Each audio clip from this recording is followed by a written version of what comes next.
Assalamualaikum warahmatullahi wabarakatuh.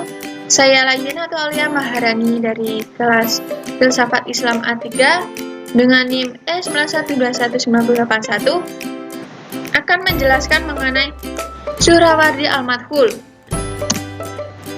Di dalam presentasi ini saya akan membicarakan mengenai pertama yakni biografi, kedua karya-karya, ketiga pemikiran filsafat iluminasi dari Suhrawardi Al-Madkhul. Yang pertama yakni biografi. Suhrawardi Al-Madkhul memiliki nama lengkap yakni Syekh Syihab Al-Din Abu Al-Futuh Yahya bin Hatsy bin Amirah Al-Suhrawardi. Beliau lahir di Suhrawat, Iran Barat Laut pada tahun 548 Hijriah atau 1153 Masehi. Beliau memiliki gelar yakni Syihabuddin. Beliau juga dikenal dengan Syekh Al-Ishrah atau Master of Illuminasi atau Bapak Pencerahan, Al-Hakim, Sang Bijak, Al-Syahid atau Sang Martir, dan Al-Madkhul yang terbunuh. Beliau dijuluki Al-Madkhul ini karena kematiannya melalui eksekusi, serta sebagai pembeda dari tokoh yang lainnya, yakni Abu Al-Khohir Al-Najib Al-Suhrawardi dan Abu Hafs Umar Syihab Al-Din Al-Suhrawardi Al-Baghdadi.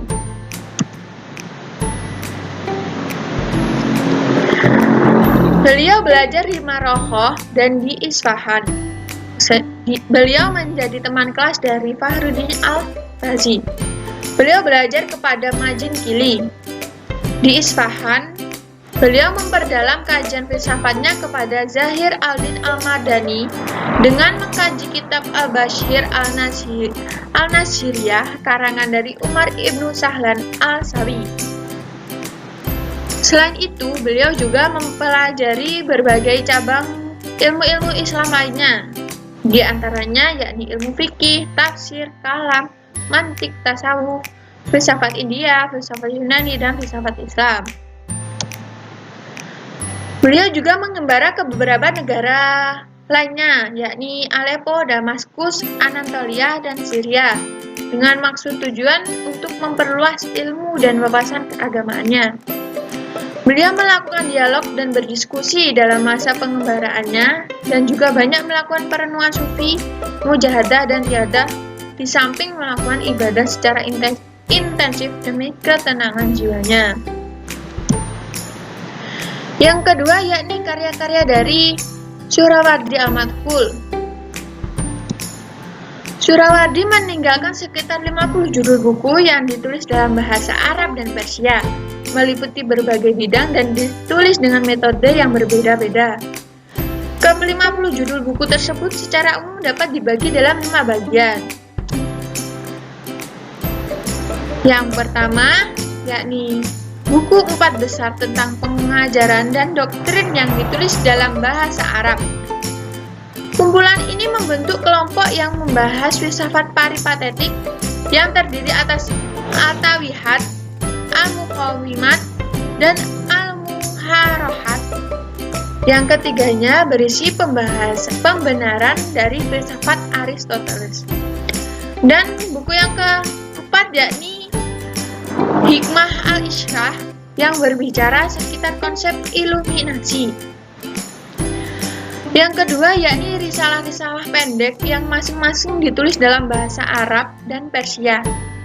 Materi tulisan ini sebenarnya juga telah ada dalam kumpulan buku-buku yang 4, tetapi ditulis dalam bahasa yang lebih sederhana. Yang ketiga yakni kisah-kisah sufisme yang melukiskan perjalanan ruhani dalam semesta yang mencari keunikan dan iluminasi.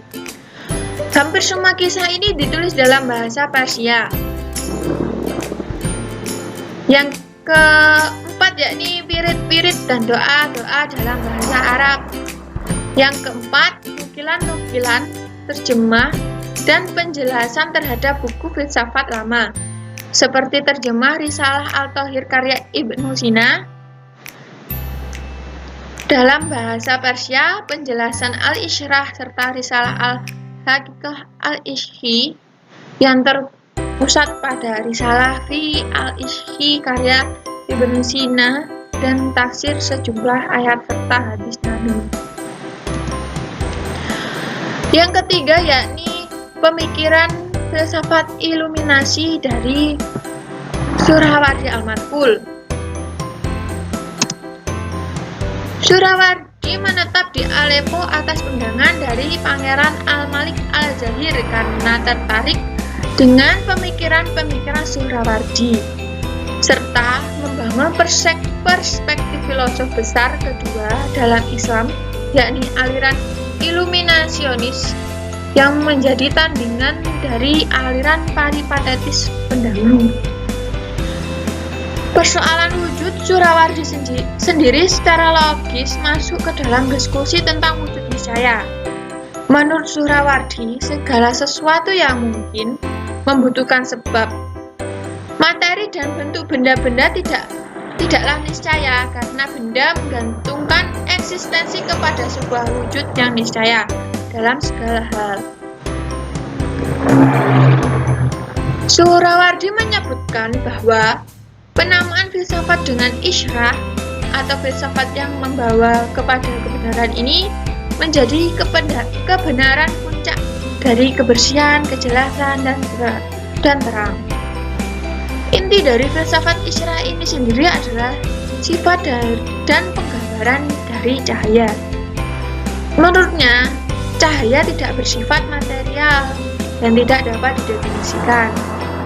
Cahaya adalah suatu esensi, tidak memerlukan definisi, karena ini merupakan sesuatu yang amatlah nyata.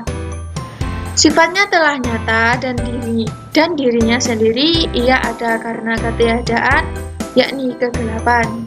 Kegelapan sendiri adalah keadaan tidak ada apa-apa.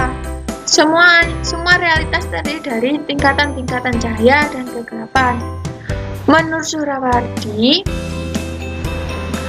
realitas absolut adalah realitas ketuhanan yang terbatas dan tidak dibatasi. Cahaya dari cahaya-cahayanya atau Nur al-Anwar. Nur al-Anwar ini bersifat esa, merupakan sumber munculnya wujud-wujud lainnya. Esensi cahaya absolut yang pertama atau Tuhan selalu memberi iluminasi dan dengannya mewujudkan dan membawa segala sesuatu menjadi wujud serta memberi kehidupan kepada wujud-wujud itu dengan sinarnya.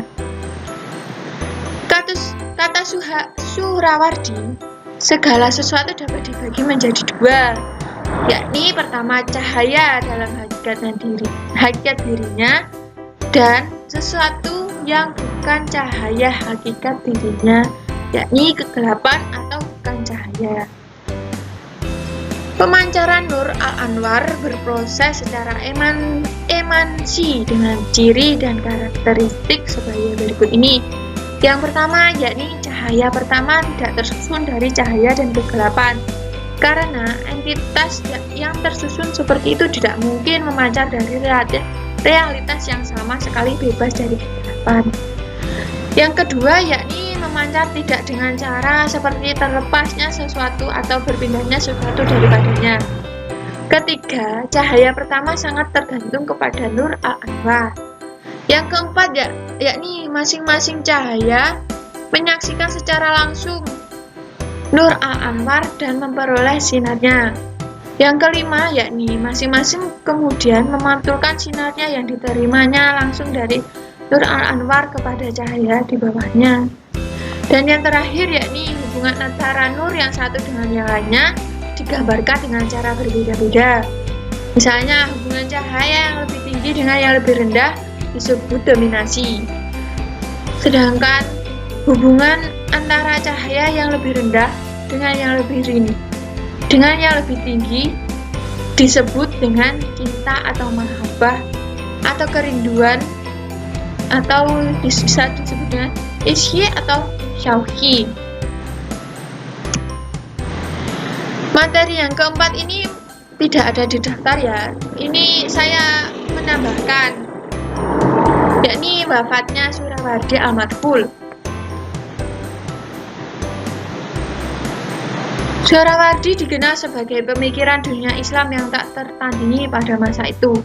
Akan tetapi, gagasan mengenai iluminasi yang diajukan oleh Suhrawardi ini merangsang munculnya sikap protes dan antipati dari kalangan ahli fikih karena menurut mereka sesat dan mendatangkan keresahan dalam masyarakat. Sehingga pada tahun 587 Hijriah atau 1191 Masehi, Pangeran Malik Syahir Shah mengadili Surawardi dengan menjatuhkan hukuman mati dengan hukuman gantung diri. Kok gantung? Maaf, maksudnya saya hukum gantung. Nah, itu tadi presentasi dari saya, Layyinatu Alia Maharani. Apabila ada kesalahan, baik yang saya sengaja maupun tidak, saya mohon maaf yang sebesar-besarnya. Sekian dan terima kasih. Wassalamualaikum warahmatullahi wabarakatuh.